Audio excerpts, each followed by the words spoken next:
بسم الله الرحمن الرحيم الحمد لله حمدا كثيرا طيبا مباركا فيه كما يحب ربنا ويرضاه وأشهد أن لا إله إلا الله وحده لا شريك له وأشهد أن محمدا عبده ورسوله وصلى الله عليه وعلى آله وأصحابه وسلم تسليما كثيرا أما بعد أين وصلنا يا إخوان؟ Baik, kita telah sebutkan beberapa adillah dari kitabullah subhanahu wa ta'ala wa sunnati rasulih sallallahu alaihi wasallam ala ithbat anna sunnata hiya hujjah, bahwa sunnah juga termasuk hujjah. Dan wahyu yang kedua,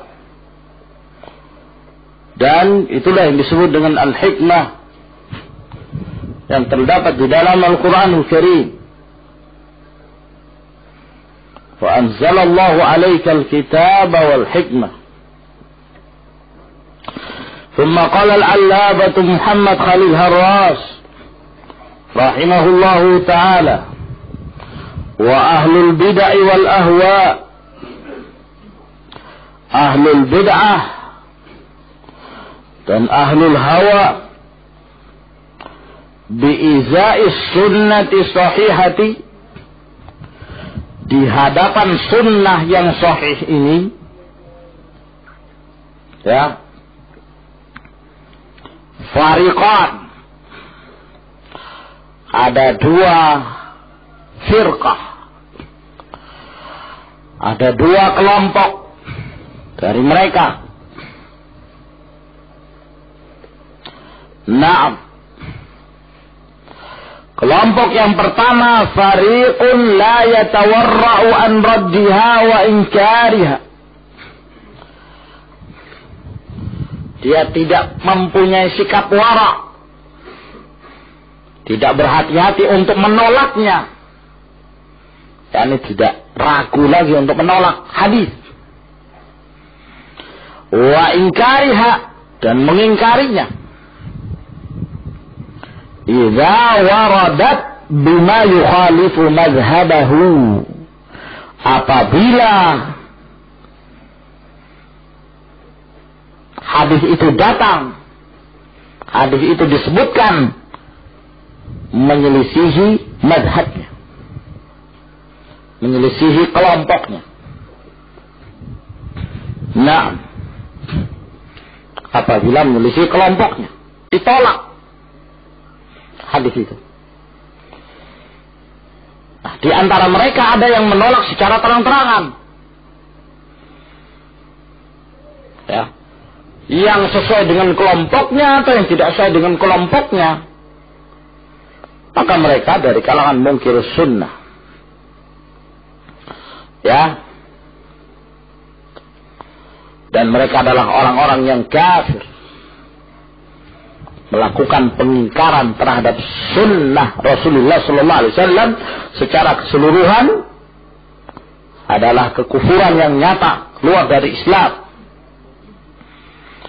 Maka oleh karena itu beliau tidak menyebutkan di sini, karena yang zahir yang beliau sebutkan adalah dari umatnya Rasulullah sallallahu alaihi wasallam yang belum keluar dari Islam.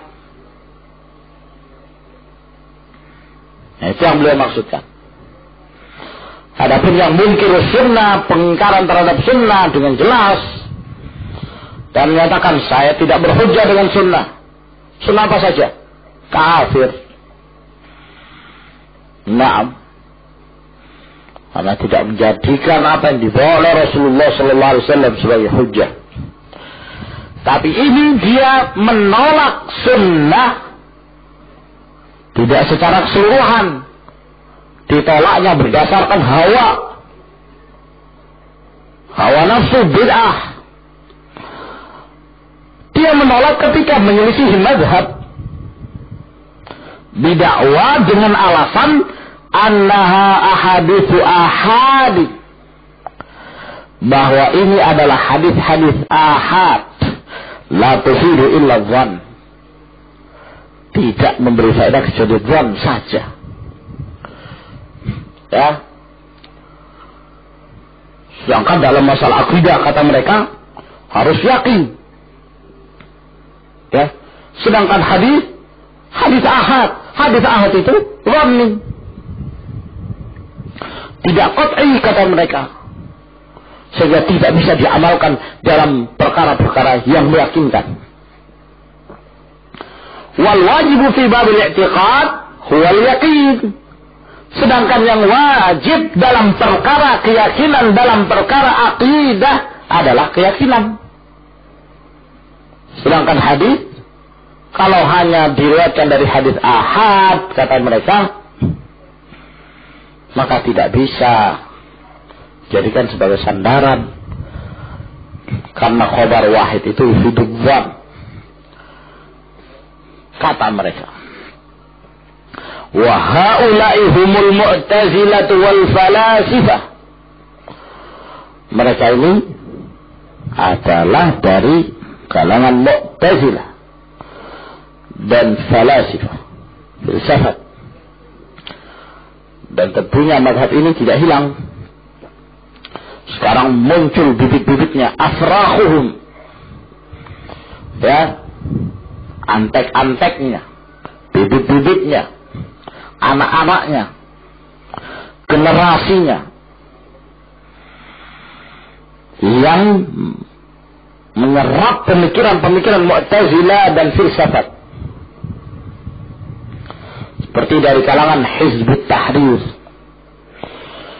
Itu secara terang-terangan di dalam kitabnya menyebutkan pengingkaran terhadap hadis-hadis dalam permasalahan akidah dengan alasan khabarnya khabar ahad, khabar wahid. Nah,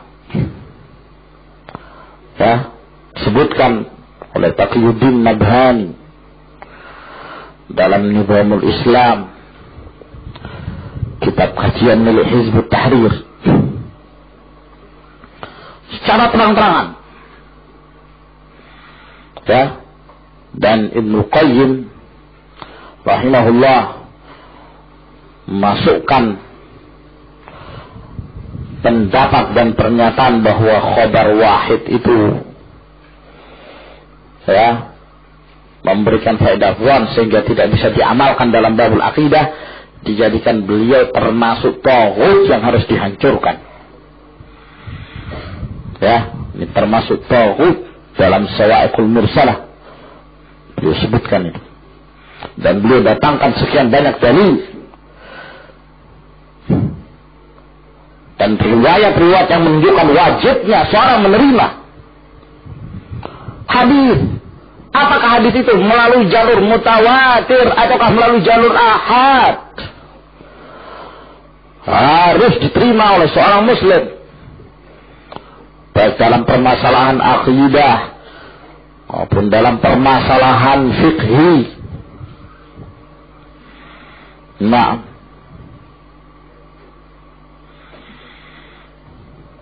kata Abu Muhammad Ibn Hazm rahimahullah, inna khabar al-adl al-dhabit an al-adl al-dhabit hatta yantahi ila Nabi sallallahu alaihi wasallam yajibul ilmu wal amalu bihi ma'an. Khabar yang thiqah, meriwayatkan dari yang thiqah sampai kepada Rasulullah sallallahu alaihi wasallam, wajib diilmui dan diamalkan secara bersama. Wajib diyakini, diilmui, diyakini. Nah, sedemikian banyak riwayat-riwayat di dalam Bukhari, di dalam Sahih Muslim yang diriwayatkan dari satu perawi thiqah, dan para ulama tidak satupun dari mereka yang menolaknya. Termasuk diantaranya hadis yang pertama. Hadis apa ya kawan? Innamal a'malu binniyat. Jalurnya satu.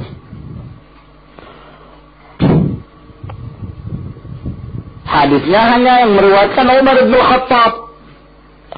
Dari Umar siapa yang meriwayatkan? Alqamah. Dari Alqamah siapa yang meriwayatkan? Muhammad bin Ibrahim Taimi. Dari Muhammad bin Ibrahim siapa yang meriwayatkan? Yahya bin Sa'id al-Ansari. Seluruh jalur dari satu orang. Dan diterima oleh para ulama.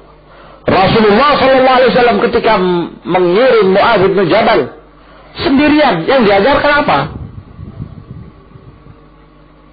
Akhbirhum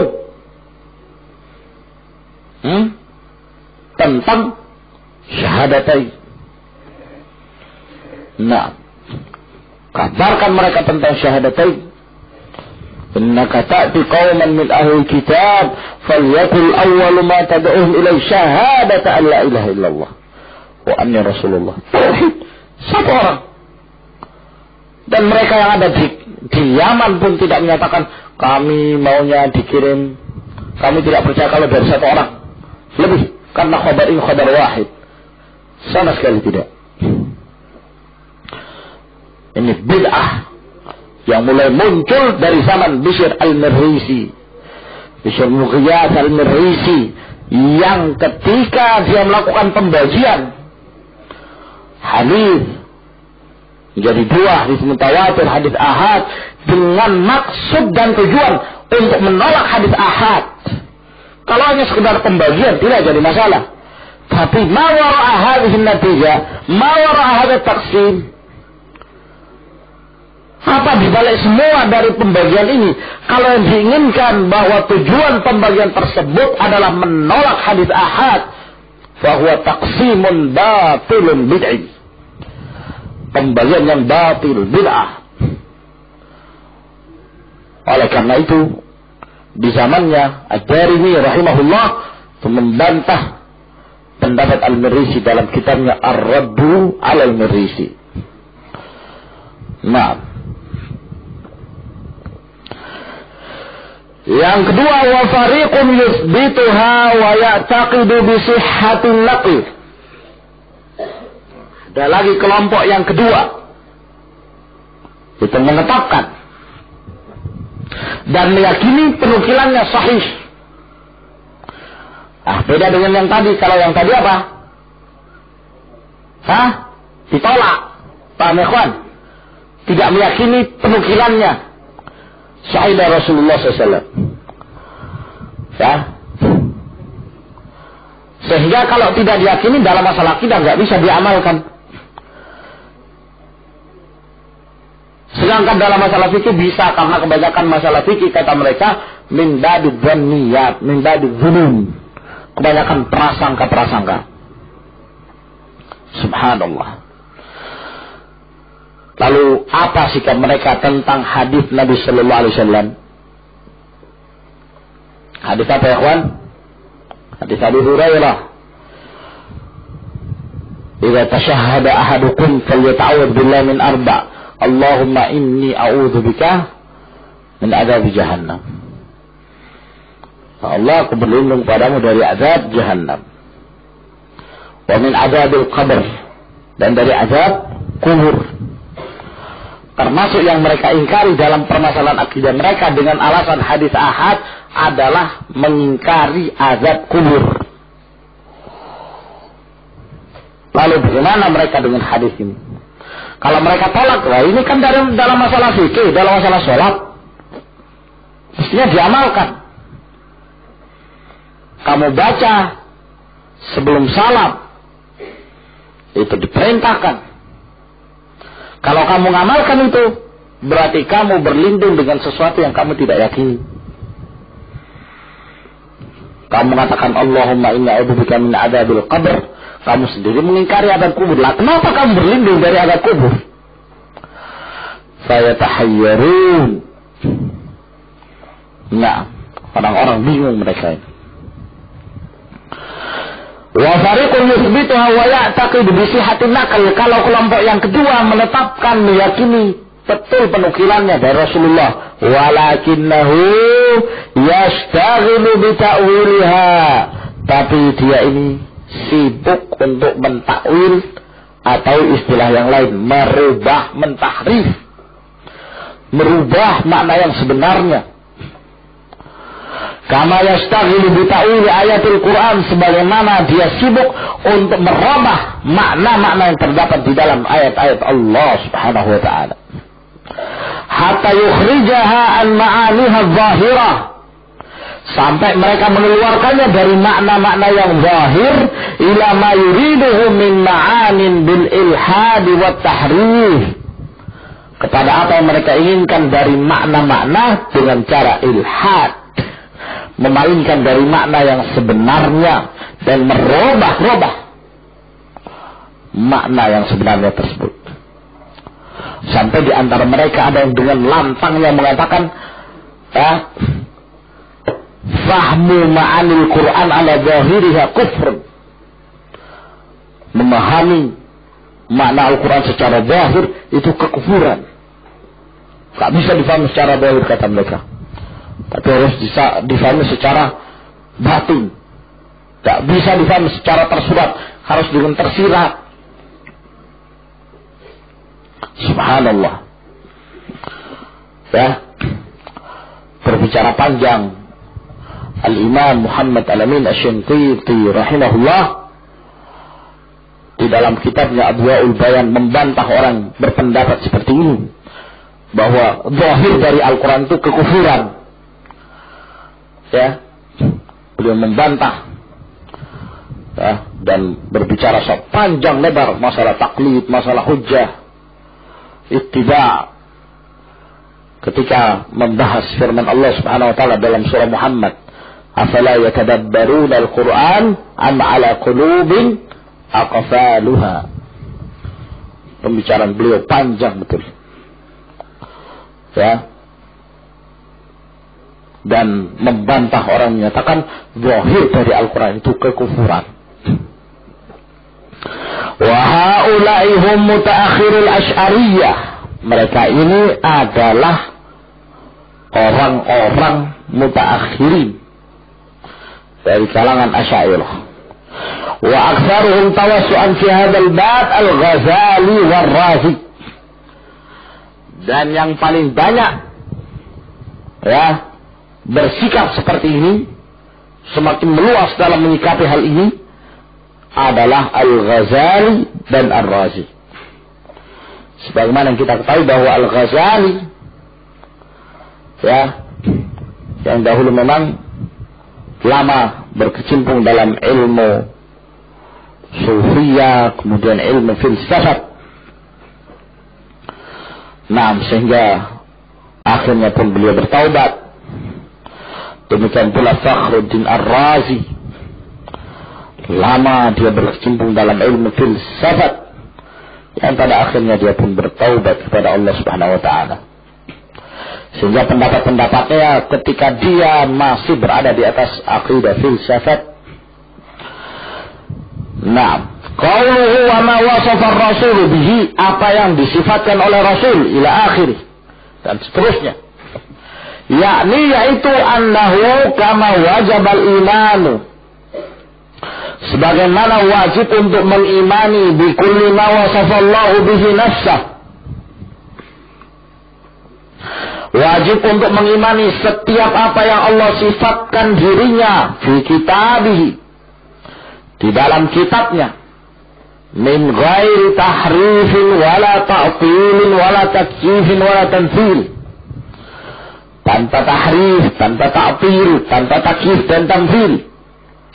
Kadzalika yajibul imanu bi kulli ma wasafahu bihi a'lamul al-khalq bi rabbih wa ma yajibu lahu wa bima yajibu lahu.